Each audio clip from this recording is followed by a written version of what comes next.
finally getting a new leaf because it's starting to get warm and bright again. Huzzah! Hello friends, and welcome back to my channel.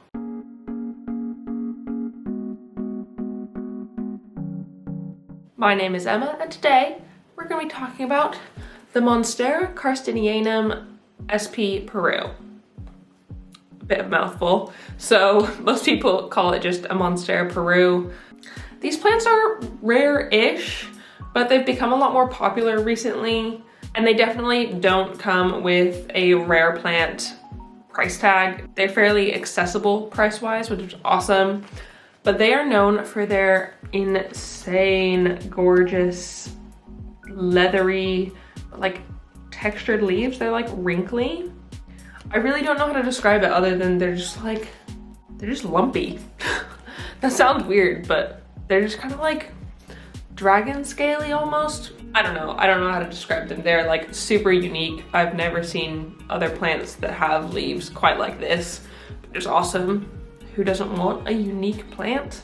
Monstera Perus can either trail down like I have mine. You can see this nice vine going on, or you can train them to climb up. That's kind of how they grow in nature. They climb up trees, and so they'll love having something like a moss pole or a trellis to climb, and that's kind of where they'll be their happiest. They prefer climbing to trailing, but it's really what you want to do with it, so it's up to you. They're kind of like pothos, but a little bit more advanced than that.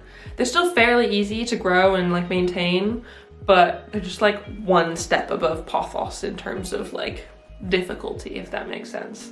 Really quick before I get into the care of this bad boy, I just want to say if you like this video, please give it a thumbs up down below and comment other houseplants you'd like me to talk about in the future, and subscribe for more.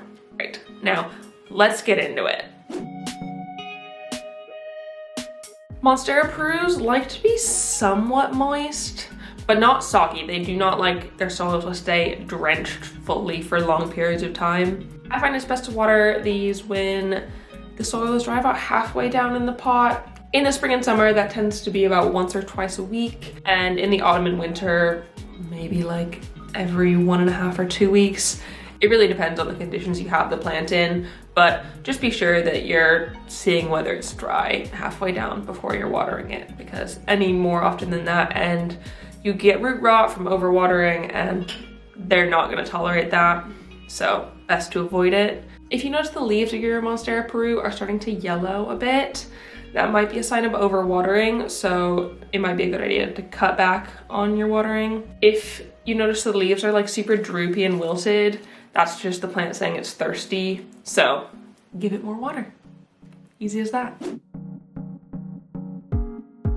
Of course, bright indirect light is ideal for these ones, like most houseplants. They can handle a little bit of sun, like maybe like half an hour in the morning, not when the sun is super hot, or like dappled sunlight, fine.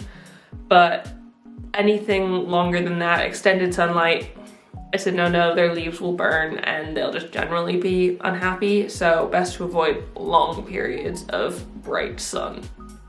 We don't want that. Lower light will be tolerated, but their growth will definitely be a bit slower. I'd say I keep mine in about medium light or so, and the growth isn't super fast. I mean, also it's winter right now, so it hasn't been growing much anyway. So this one lives on top of my IKEA cabinet, actually. I'd say it's probably about 4 meters or 12 feet or so away from a southwest facing window. It probably gets about medium indirect light most of the time. On really sunny days, it'll probably get maybe towards the brighter side, but not totally. No direct sun at all. And I think it likes that. It's definitely grown slower than it probably could have done if I put it in a brighter spot, but it likes living there, so it's gonna continue. They do super well next to north facing windows, like right up next to it, because those windows will provide bright indirect light all day pretty much, but no direct sun. So those are perfect locations for these ones. Mine doesn't happen to be there, but if you have a north facing window that like meets all of its requirements, put it there. Put this there. Average home temperatures should be all right for your Monstera Peru. Their ideals are between 18 and 27 degrees Celsius or 65 to 80 degrees Fahrenheit. So pretty normal. Like if you're comfortable, they're gonna be comfortable. Any temperatures less than like 18 Celsius or 65 Fahrenheit, the growth is gonna slow down. And anything less than 10 Celsius or 50 Fahrenheit, the growth can be stunted completely and it'll just stop, and your plant will really not like that. They do not like hardcore drops in temperature. Avoid them if you can at all costs. Monstera Perus are tropical plants by nature, so they do like a good bit of humidity. This one in my flat is in a room that's normally about 50 to 65% humidity, and I think it really likes that. If the humidity in your place is lower than that, you can boost humidity by getting a humidifier. That's like the most effective way to boost humidity. You could also group it with other plants or put it on a pebble tray or something like that, and that will just boost the general humidity of the space. Monstera Perus like to be fed once a month in the spring and summer, and not at all in the autumn and winter. They do not need fertilizing then. It can cause salts to build up in the soil, which the plant will not like, and it could even burn their roots, so it's just better to avoid fertilizing in winter altogether. A lot of the advice I found regarding fertilizer for Monstera Peru suggested a time release fertilizer, which I think are those little pellets. They said those are good because it'll let the plant have a little bit, like little and often, but I personally don't use that. I've been using liquid gold leaf, obviously not right now because it's still winter, but I use liquid gold leaf in the spring and summer, and it seems to like that quite a lot, so it's good. I've even got some new growth on there right now, which is awesome. I mean, after a few skipped nodes there because of winter, finally getting a new leaf because it's starting to get warm and bright again. Huzzah! It's a sunny day today. It makes me so happy. It's incredible. I'm probably gonna start fertilizing maybe halfway through March, and hopefully then I'll see a boost of more growth. Well-draining and airy soils are a must for Monstera Perus. They do need to be able to drain the water out really well. They can be a little bit moisture holding, but you don't want the soils to be too dense because that is a fast track to root rot. So try and give it a more airy, chunky mixture. They'll really appreciate that. You can do that by adding like pumice or perlite to your mix, and they'll appreciate that. You probably only need to repot your Monstera Peru every 2 to 3 years. They aren't like the fastest of growers, but you want to be repotting once they outgrow the pot they're in. And you can tell that by roots coming out of the drainage holes of the pot you have it in. If there's roots coming out, it might be time to go up a pot size. Make sure you're only upping it 1 pot size because too big of a jump, they're not gonna like it very much.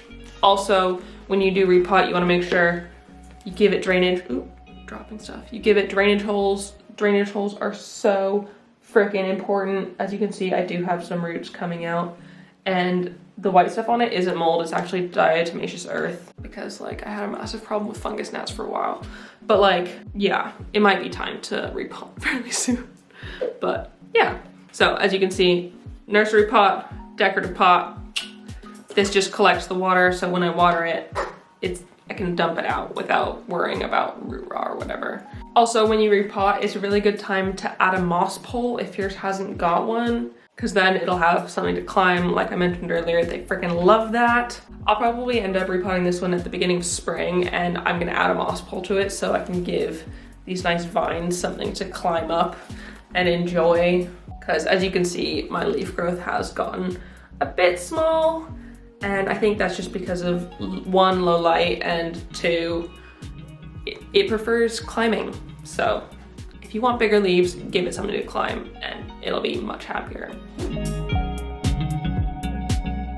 Propagation of Monstera Peru is super easy. It's pretty much just like every other vining plant like pothos and philodendron. It's best to propagate in spring because that's when your cuttings are gonna have the best chance of success, and when the plant can recover easier. All you have to do is find a node on the plant and use a clean, sterile pair of scissors and chop just below the node. You can either stick that node in water and water propagate it, or put it directly into soil. If you use the soil method, you want to make sure that you're keeping the soil fairly moist regularly and keeping the humidity high. I personally prefer water propagation because then it lets me see the roots and check on it and make sure it's healthy. And so if you use water propagation, stick the cutting in some water and plant in soil once you've noticed it developing roots, maybe like 2.5 centimeters or an inch, maybe even longer if you want to wait a bit more. But again, once you put it in soil, you want to keep the soil fairly moist and humid because that will just give your propagations the best chance of success. It's just easier for them to root and grow like that. So if you can, give it to them. Unfortunately, one of the biggest downsides to Monstera Peru is that they are highly toxic to humans and pets. You do not want to ingest this plant in any way. You don't want your kids to ingest it or your pets to ingest it. Ingestion will cause the throat or tongue to swell, which is super dangerous. So if your pet does have a nibble of some of these, it might be a good idea to take them to the vet because you want to get this out of their system ASAP. So keep out of reach of children and pets. You do not want them getting their little mouths on this one. Do not eat this plant. Absolutely do not eat this plant. So that is it. That is all you need to know in order to take care of your Monstera Peru plant. Pretty easy, isn't it? Like, fairly simple, like a Pothos 2.0. Simple as that. If you like this video, please give it a thumbs up down below and comment on other houseplants you'd like me to talk about in the future, and subscribe for more. Thank you so much for watching, and I will see you next time. Bye! Carstinianum. This is a Monstera Carstinianum.